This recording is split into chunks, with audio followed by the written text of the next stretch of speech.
Hey guys, this is Luke Johnson from the Philosophy, Poetry, Humanities Teaching app Noetic, and I am very grateful to have someone new to our educational program today, Holly Holt. Holly, this is actually the first time Holly and I have really met, and we're going to meet and interact and bond over Emily Dickinson. But I'm not going to give away the store. I'm going to allow Holly to say something about herself and about the poem she chose and why it's important to her and what she wants us to get out of this lesson on Emily Dickinson's poem. So without further ado, I give you Holly Holt. Hey, I was just actually thinking about this poem. It's Hope is a Thing with Feathers by Emily Dickinson. And the reason I was thinking about this poem so much over the past week or so has been because I've lost a family member. And I really wanted to delve into the softer sides of emotions, you know, instead of the ones that that leave us feeling really broken. And one of the poems that came to my mind was Hope is a Thing with Feathers by Emily Dickinson.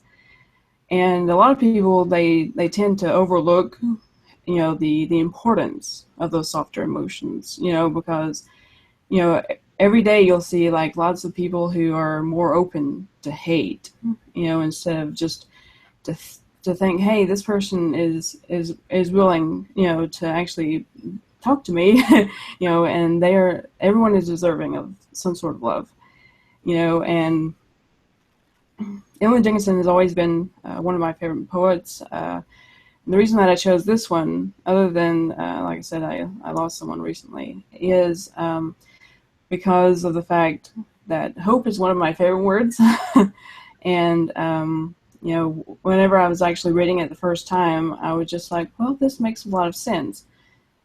Because, throughout the poem, she's actually talking about how hope is the thing with feathers, which is, it hints back towards, hymns and, Bible verses and stuff like that, because, I mean, she was alive in the 1800s. In fact, she actually died, not exactly 100 years, but 100 years before I was born, because she died in 1886, and I was born in 1986, and I was just like, wow, that's cool.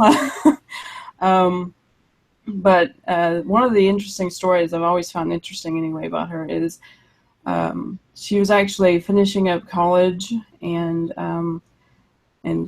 one of the parts was, and she was actually being asked, if she's a certified Christian, or if she is with hope, or if she's without hope.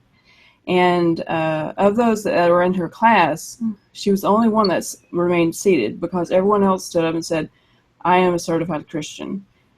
And I think throughout her life, she's actually was able to really live hope, because, I mean, she never married whenever it was common to get married, and she remained witty, and something during the 1800s for a woman, I mean, a lot of people say she's so depressing. Why is she so depressing? And I'm just like, I don't think she's that depressing, because that's just the way that she's living, I mean, and also I would think, I didn't know this until recently, she could actually look outside her bedroom window and actually see, she literally lived right beside a cemetery, and if there's a chance that she's writing something depressing, chances are it's because she lives outside a cemetery, she could see as everyone was going through. But she actually wrote a lot of poems, that were about hope, that were about being strong, moving on, and I really think that's one of the reasons that she's one of my poetry heroes, is for that reason. So, I mean, I want to read the poem to you now. I would love that. And it goes like this, and it's actually called, it's The Hope is a Thing with Feathers, and it's 314. Throughout her life, she actually wrote several thousand poems, and she's actually was only published like a handful of times, and one of the ones, just one instance where she was actually published in a book, and I think that really says something about how poetry has progressed throughout the century, Anyway, this is the poem. Hope is a thing with feathers. Hope is a thing with feathers that perches in the soul and sings the tune without the words and never stops at all. And sweetest in the gale is heard, and sore must be the storm that could abash the little bird that kept so many warm. I've heard it in the chillest land and on the strangest sea, yet never in extremity it asked a crumb of me. And, with that poem, Emily, she loved dashes. At first it was, she had this infatuation, I guess, with exclamation marks, but as she progressed throughout her writing, she decided to use a lot of dashes. Some people think it's because, her mentality was, not there. It was lacking. I really think it's because, the way that she wrote it was you could almost catch your breath each time, each line. You could feel, especially with this poem, the weight of her mortality and the use of those dashes. And also found it interesting, with this poem, the way that quotes are actually around the word hope. And it makes you wonder if it's because she doubted it existed, or if it's just because, like with many people, you can't see it, so how can you know it's there? And the fact that she went from, actually defining that word itself and to actually giving it an actual being, a bird, it really, to me, it just seems like she knew that hope existed. It's just that, like with many, it was hard to believe that it's there. And that's like the case with many emotions, love, fear, anything like that. You can feel it. You can't see it, but you can feel it. And if you go back to what I was saying about the fact that she was at school and she was being asked if she was with hope or without hope or a certified Christian, and you connected to that very word, the very use of that word hope in quotes, it's like she knows, that hope and faith, she could connect those two together. It was just in a way that really resonated with her instead of just, with other people,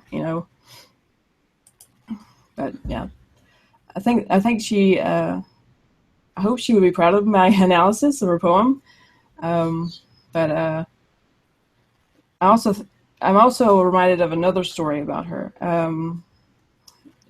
Love, again, like I said, another emotion that, you can't see it. She was actually in love with another student, and he was poor, she was rich. Guess how that story went? They didn't end up together, And I really think that even though she was only published a handful of times, she shared her poems with people that she knew, and just sent them out in the mail, would actually stitch them up because, that was actually a common household chore back then, of course, for women was, to stitch up clothes. So, you could stitch up a book. And that's what she would do, is she would actually stitch up, just parts of her poems and just send them out. And so, yeah, she was awesome. Totally. Would it be an intrusion if I try to read it? I find that if I read something and I hear it in my own ears, it helps me get my head around it. I really have enjoyed your analysis, but I just wanted to see if there was a little bit more I could wring out of it, and if I could ask even a thoughtful question. Do you mind if I try reading? Sure. Sorry for those listening to be repetitious, but I think this will help me engage Holly on this poem a little bit better. So, hope is the thing with feathers. Hope is the thing with feathers that perches in the soul and sings the tune without the words and never stops at all. And sweetest in the gale is heard, and sore must be the storm that could abash the little bird that kept so many warm. I've heard it in the chillest land and on the strangest sea, yet never in extremity it asked a crumb of me. Wow, I get the sense that there are a lot of layers to this poem. Why do you and forgive me if I'm asking you questions that perhaps you already covered. Why do you think she takes the time to equate hope or faith with some kind of bird? Well, I mean, I think it really is connected to the fact that a lot of hymns were connected to birds, and the fact that, with birds, it's the way that a lot of poets actually use birds is whenever you hear one, you don't really think about anything dark. You never do. Right. You're always thinking about something light. You're thinking about, like that bird is singing. Why is it singing? It's singing because it can sing. There's actually a quote. I'm not sure who says it, but it goes, no birds. They don't compete with each other. They just sing. And I really think that's really connected with her poem, with hope, and that it's you can almost hear it, but it's not something you can see. It's something that you feel. Oh, that's It's beautiful. sort of like how birds, like how do you feel whenever you hear a bird? You feel, hey, this is morning. Well, some people say, oh, I need some coffee, but you still feel that connection to nature, that connection to life, and the I simple think pleasures of it.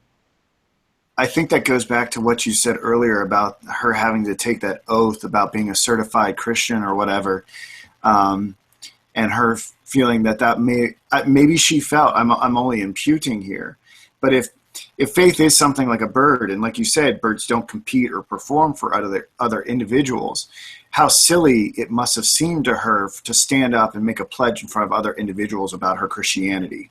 It's true. It's something deeply private. It's something you don't perform for other people. Yes, that's actually something I was thinking as well, and it's also like how she was with love itself, because some say, okay, she was just a recluse, no way did she have a love life, but in fact she did. It's just that she had one in her own way, in a very private way, and it's the same way with the way that she believed in hope. Yeah, how would you characterize her?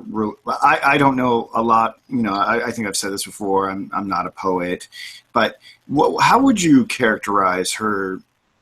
At least the very little I know about Emily Dickinson, it sounds like she had a very complicated relationship with faith. I don't think it was as simple as the fact that she rejected faith. It seems like there was a place for it in her life. Do you know anything about her personal faith confession? Do we have any journals or any uh, Um, letters or anything that would shed any light on that? Because it seems like she speaks very adoringly of faith. That it's just or hope here. I think it also is connected to the fact that she knew that whenever she was finished with college, that she would either have to become a wife, or she would either be, stuck at home, taking care of her father and the rest of the family.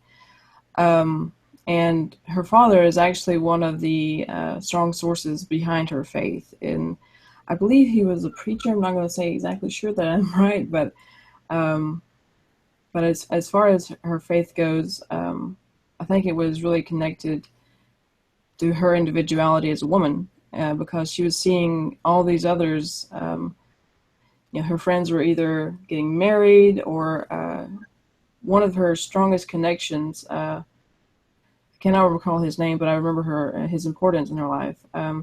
He and she, they would write poetry back and forth to each other, and that was also connected to her faith, because when he died, she actually hid out in her room for like a month, just completely depressed, and because it was hard to recover from that. But I mean, as far as her faith, I'm not. I know that there are letters. I know there are other poems, but I'm not going to say without some, because there could be a million miles of speculation behind there, you know. And it's okay to not know. This project is an ongoing project, and you and I are just seekers of the truth. And Holly, what I hope, I really enjoy your teaching style and the humbleness that you bring to it, and And hopefully this isn't the last time that we get to do something like this. Hopefully we can do a bunch of stuff. Maybe we can continue to do a bunch of Emily Dickinson, and we can start to maybe see some themes about how her complicated relationship with faith worked out in other poems as well. And maybe how those relationship with lovers and her father and stuff like that fit into these things. But I think it's a lovely little poem. I think it's beautiful. I do too. But yeah, I mean, I really appreciate. I would love to really analyze a lot more Dickinson. Well, you have an open invitation to talk poetry with me anytime. All right. So cool. Hey, would you like to say anything in closing? Yeah, I guess I'll just turn it over to you as we kind of finish out this session. All right. I'm just going to say that, you know, I'm not as nervous as I was whenever I first started. This is actually a lot more fun than I expected. I mean, I knew I was going to have fun. It's just that I didn't know how much fun because I've never done this before. So I had a lot of fun. So I look forward to next time. Yeah, I'm glad that we're friends now. Me too. All right. Well, I'm gonna push stop on this, and it'll process, and hopefully we'll have it on the Noetic app, which everyone should download as soon as possible. And if you're watching this on YouTube, please download the Noetic app. All right. Take care, everyone.